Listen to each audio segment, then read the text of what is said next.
ಭಾರತದ ರಾಜಕೀಯದಲ್ಲಿ ಗಾಂಧಿ ಕುಟುಂಬದ ಕುಡಿಗಳಿಗೆ ಇರುವ ವರ್ಚಸ್ಸೇ ಬೇರೆ. ಅದರಲ್ಲೂ ಇಂದಿರಾ ಗಾಂಧಿಯವರ ಹೋಲಿಕೆಯನ್ನೇ ಮೈಗೂಡಿಸಿಕೊಂಡು ಬಂದಿರುವ ಪ್ರಿಯಾಂಕಾ ಗಾಂಧಿಯವರ ಆಕ್ಟಿವ್ ರಾಜಕೀಯ ಪ್ರವೇಶ ಕಾಂಗ್ರೆಸ್ ಪಾಲಿಗೆ ಒಂದು ಹೊಸ ಆಶಾಕಿರಣವನ್ನೇ ತಂದಿದೆ. ಕೇವಲ ಪ್ರಚಾರಕ್ಕೆ ಸೀಮಿತವಾಗಿದ್ದ ಪ್ರಿಯಾಂಕಾ ಅವರು ಈಗ ಸಂಸತ್ ಪ್ರವೇಶಿಸುವ ಮೂಲಕ ರಾಷ್ಟ್ರ ರಾಜಕೀಯದ ಮುಂಚೂಣಿಗೆ ಬಂದಿದ್ದಾರೆ. ಇವರ ಎಂಟ್ರಿಯಿಂದ ಕಾಂಗ್ರೆಸ್ ಪಕ್ಷಕ್ಕೆ ಆದ ಲಾಭಗಳೇನು, ಕಾರ್ಯಕರ್ತರಲ್ಲಿ ಇವರು ಮೂಡಿಸಿದ ಪಾಸಿಟಿವ್ ವೈಬ್ ಇಂತಹದ್ದು. ಒಂದು ವೇಳೆ ಪ್ರಿಯಾಂಕಾ ಗಾಂಧಿಯವರೇ ಕಾಂಗ್ರೆಸ್ನ ಪ್ರಧಾನಿ ಅಭ್ಯರ್ಥಿಯಾದರೆ ಅದು ದೇಶದ ರಾಜಕೀಯ ಸಮೀಕರಣವನ್ನೇ ಬದಲಿಸುತ್ತಾ ಬಿಜೆಪಿಯ ಪ್ರಬಲ ಅಲೆಗಳಿಗೆ ಇವರು ತಡೆ ಒಡ್ತಾರಾ? ಪ್ರಿಯಾಂಕಾ ಗಾಂಧಿಯವರ ರಾಜಕೀಯ ಶಕ್ತಿ, ಕಾಂಗ್ರೆಸ್ಗೆ ಇವರಿಂದಾಗುವ ಪ್ಲಸ್ ಪಾಯಿಂಟ್ಗಳೇನು ಮತ್ತು ಭವಿಷ್ಯದಲ್ಲಿ ಪ್ರಧಾನಿ ಅಭ್ಯರ್ಥಿಯಾದರೆ ಇವರ ಮುಂದಿರುವ ಸವಾಲುಗಳೇನು, ಇದರ ಬಗ್ಗೆನೇ ಒಂದು ವಿಶೇಷ ವರದಿ ಇದೆ, ಬನ್ನಿ ನೋಡ್ತಾ ಹೋಗೋಣ. ಭಾರತದ ರಾಜಕೀಯ ಇತಿಹಾಸದಲ್ಲಿ ನೆಹರು ಗಾಂಧಿ ಕುಟುಂಬವು ದಶಕಗಳಿಂದಲೂ ಒಂದು ಕೇಂದ್ರ ಬಿಂದುವಾಗಿದೆ.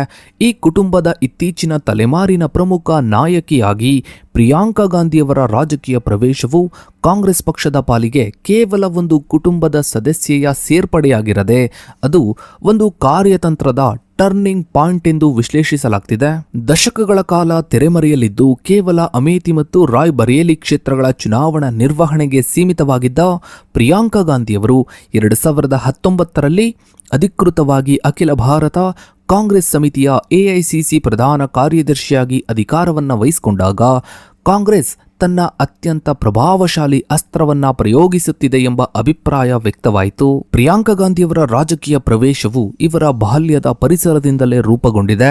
ಭಾರತದ 3 ಪ್ರಧಾನಮಂತ್ರಿಗಳನ್ನ ನೀಡಿದ ಕುಟುಂಬದಲ್ಲೇ ಬೆಳೆದು ಬಂದ ಇವರು ಅತ್ಯಂತ ಚಿಕ್ಕ ವಯಸ್ಸಿನಲ್ಲೇ ರಾಜಕೀಯದ ಜಟಿಲತೆಯನ್ನ ಹತ್ತಿರದಿಂದ ಕಂಡವರು. 2019ರ ಜನವರಿಯಲ್ಲಿ ಇವರು ಪೂರ್ವ ಉತ್ತರ ಪ್ರದೇಶದ ಉಸ್ತುವಾರಿಯಾಗಿ ನೇಮಕಗೊಂಡಾಗ ಕಾಂಗ್ರೆಸ್ ಪಕ್ಷವು ತನ್ನ ಅಸ್ತಿತ್ವಕ್ಕಾಗಿ ಹೋರಾಡುತ್ತಿದ್ದ ಕಾಲಘಟ್ಟವಾಗಿತ್ತು.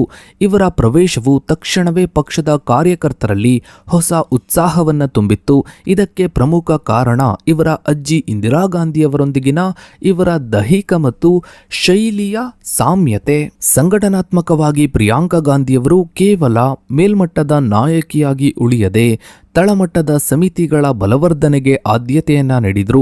ಲಕ್ನೋದ ನೆಹರು ಭವನದಲ್ಲಿ ಇವರು 16 ಜಿಲ್ಲಾ ಮತ್ತು ಬ್ಲಾಕ್ ಮಟ್ಟದ ಸಮಿತಿಗಳೊಂದಿಗೆ ಸತತ ಸಭೆಗಳನ್ನು ನಡೆಸಿ ಕಾರ್ಯಕರ್ತರಿಂದ ನೇರ ಪ್ರತಿಕ್ರಿಯೆಯನ್ನ ಪಡೆಯಲು ಆರಂಭಿಸಿದರು. ಈ ಪ್ರಕ್ರಿಯೆಯು ಕಾಂಗ್ರೆಸ್ ಪಕ್ಷದಲ್ಲಿ ಸ್ಥಗಿತಗೊಂಡಿದ್ದ ಆಂತರಿಕ ಸಂವಹನವನ್ನ ಮರುಸ್ಥಾಪಿಸುವಲ್ಲಿ ಪ್ರಮುಖ ಪಾತ್ರ ವಹಿಸಿತು.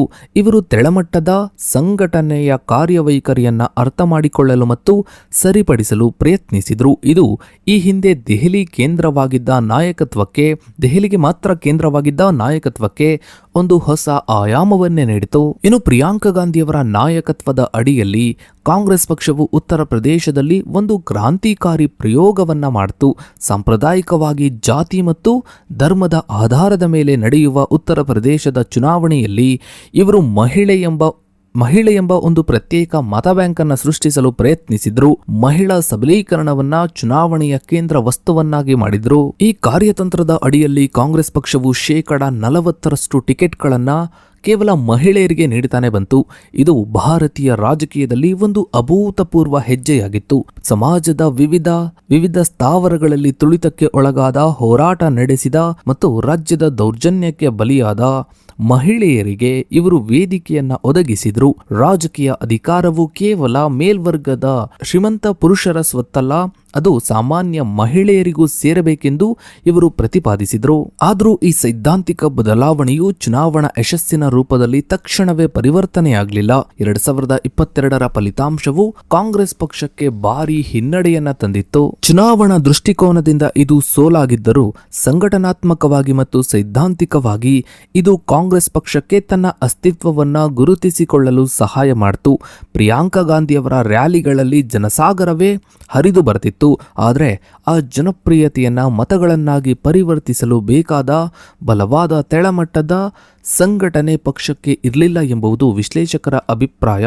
ಆದರೂ ಈ ಪ್ರಚಾರವು ಮಹಿಳೆಯರಲ್ಲಿ ರಾಜಕೀಯ ಜಾಗೃತಿಯನ್ನ ಮೂಡಿಸುವಲ್ಲಿ ಯಶಸ್ವಿಯಾಯಿತು ಮತ್ತು ನಂತರದ ದಿನಗಳಲ್ಲಿ ಇತರ ರಾಜ್ಯಗಳಲ್ಲಿ ಕಾಂಗ್ರೆಸ್ ಪಕ್ಷವು ಮಹಿಳಾ ಕೇಂದ್ರಿತ ಯೋಜನೆಗಳನ್ನು ಘೋಷಿಸಲು ಈ ಪ್ರಯೋಗವೇ ಒಂದು ರೀತಿ ತೆಳಹದಿಯಾಯಿತು. ಇನ್ನು ಉತ್ತರ ಪ್ರದೇಶದಲ್ಲಿನ ಹಿನ್ನಡೆಯ ನಂತರ ಪ್ರಿಯಾಂಕಾ ಗಾಂಧಿಯವರು ಹಿಮಾಚಲ ಪ್ರದೇಶ, ಕರ್ನಾಟಕ ಮತ್ತು ತೆಲಂಗಾಣದಂತಹ ರಾಜ್ಯಗಳಲ್ಲಿ ಪಕ್ಷದ ಯಶಸ್ಸಿನಲ್ಲಿ ನಿರ್ಣಾಯಕ ಪಾತ್ರವನ್ನ ವಹಿಸಿದ್ರು. ಇಲ್ಲಿ ಇವರ ಪ್ರಚಾರದ ಶೈಲಿಯು ಹೆಚ್ಚು ಪ್ರಾಯೋಗಿಕ ಮತ್ತು ಸ್ಥಳೀಯ ಸಮಸ್ಯೆಗಳಿಗೆ ಸ್ಪಂದಿಸುವ ರೀತಿಯಲ್ಲಿತ್ತು. ಹಿಮಾಚಲ ಪ್ರದೇಶದ 2022ರ ಚುನಾವಣೆಯಲ್ಲಿ ಇವರು ಹಳೆಯ ಪಿಂಚಣಿ ಯೋಜನೆಯ ಮರುಸ್ಥಾಪನೆ ಮತ್ತು ಅಗ್ನಿಪಥ್ ನೇಮಕಾತಿ ಯೋಜನೆಯ ವಿರುದ್ಧ ಆಕ್ರೋಶವನ್ನು ಕಾಂಗ್ರೆಸ್ ಪರವಾಗಿ ತಿರುಗಿಸುವಲ್ಲಿ ಪ್ರಮುಖ ಪಾತ್ರವನ್ನ ವಹಿಸಿದ್ರು. ಇವರ ಸಾರ್ವಜನಿಕ ಸಭೆಗಳು ಮತದಾರರ ಮೇಲೆ ನೇರ ಪರಿಣಾಮವನ್ನ ಬೀರಿದ್ವು ಮತ್ತು ಬಿಜೆಪಿ ಸರ್ಕಾರದ ಡಬಲ್ ಇಂಜಿನ್ ತಂತ್ರವನ್ನ ವಿಫಲಗೊಳಿಸುವಲ್ಲಿ ಇವರು ಯಶಸ್ವಿಯಾದರು. ಇನ್ನು ಕರ್ನಾಟಕದ 2023ರ ವಿಧಾನಸಭಾ ಚುನಾವಣೆಯಲ್ಲಿ ಪ್ರಿಯಾಂಕಾ ಗಾಂಧಿಯವರ ನಾ ನಾಯಕಿ ಕಾರ್ಯಕ್ರಮವನ್ನು ಉದ್ಘಾಟಿಸಿ ಗೃಹಲಕ್ಷ್ಮಿ ಯೋಜನೆಯನ್ನ ಘೋಷಿಸಿದರು. ಈ ಯೋಜನೆಯಡಿ ಪ್ರತಿ ಮನೆಯ ಯಜಮಾನಿಗೆ ಅಂದರೆ ಹೆಣ್ಣು ಮಕ್ಕಳಿಗೆ ತಿಂಗಳಿಗೆ 2,000 ರೂಪಾಯಿಗಳನ್ನು ನೀಡುವ ಭರವಸೆಯು ಮಹಿಳಾ ಮತದಾರರನ್ನ ಕಾಂಗ್ರೆಸ್ ಕಡೆಗೆ ಸೆಳೆಯುವಲ್ಲಿ ದೊಡ್ಡ ಯಶಸ್ಸನ್ನ ಕಾಣ್ತು. ಇನ್ನು ಪ್ರಿಯಾಂಕಾ ಗಾಂಧಿಯವರ ಅತ್ಯಂತ ದೊಡ್ಡ ಶಕ್ತಿ ಇವರ ವ್ಯಕ್ತಿತ್ವ ಮತ್ತು ವರ್ಚಸ್ಸು.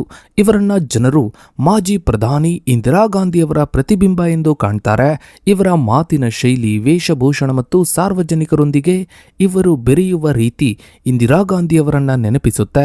ಈ ಭಾವನಾತ್ಮಕ ಸಂಪರ್ಕವು ಉತ್ತರ ಭಾರತದ ಗ್ರಾಮೀಣ ಪ್ರದೇಶಗಳಲ್ಲಿ ಇಂದಿಗೂ ಕಾಂಗ್ರೆಸ್ ಪಕ್ಷಕ್ಕೆ ಒಂದು ಬಲವಾದ ಅಡಿಪಾಯವನ್ನ ಒದಗಿಸ್ತಾ ಇದೆ. ರಾಜಕೀಯ ವಿಶ್ಲೇಷಕರ ಪ್ರಕಾರ ಪ್ರಿಯಾಂಕಾ ಗಾಂಧಿಯವರು ರಾಹುಲ್ ಗಾಂಧಿಯವರಿಗಿಂತ ಹೆಚ್ಚು ನ್ಯಾಚುರಲ್ ರಾಜಕಾರಣಿ ಎಂದು ಪರಿಗಣಿಸಲ್ಪಟ್ಟಿದ್ದಾರೆ. ಸಂವಹನ ಕಲೆ ಮತ್ತು ಜನರ ನಾಡಿಮಿಡಿತವನ್ನ ಅರಿಯುವಲ್ಲಿ ಇವರು ಹೆಚ್ಚು ಚುರುಕಾಗಿದ್ದಾರೆ. 1999ರಲ್ಲಿ ಅಮೇಥಿಯಲ್ಲಿ ಅರುಣ್ ನೆಹರು ವಿರುದ್ಧ ಇವರು ನಡೆಸಿದ ಪ್ರಚಾರ ಮತ್ತು ನಂತರ ಅಟಲ್ ಬಿಹಾರಿ ವಾಜಪೇಯಿ ಅವರಂತಹ ವಾಕ್ಚತುರ ನಾಯಕರ ಟೀಕೆಗಳನ್ನು ಸಮರ್ಥವಾಗಿ ಎದುರಿಸಿದ್ದು ಇವರ ರಾಜಕೀಯ ಪ್ರಬುದ್ಧತೆಗೆ ಸಾಕ್ಷಿಯಾಗಿದೆ. ದಶಕಗಳ ಕಾಲ ಚುನಾವಣಾ ರಾಜಕೀಯದಿಂದ ದೂರವಿದ್ದ ಪ್ರಿಯಾಂಕಾ ಗಾಂಧಿ 2024ರಲ್ಲಿ ಕೇರಳದ ವಯನಾಡು ಲೋಕಸಭಾ ಕ್ಷೇತ್ರದಿಂದ ತಮ್ಮ ಚುನಾವಣಾ ಪಾದಾರ್ಪಣೆಯನ್ನ ಮಾಡಿದ್ರು.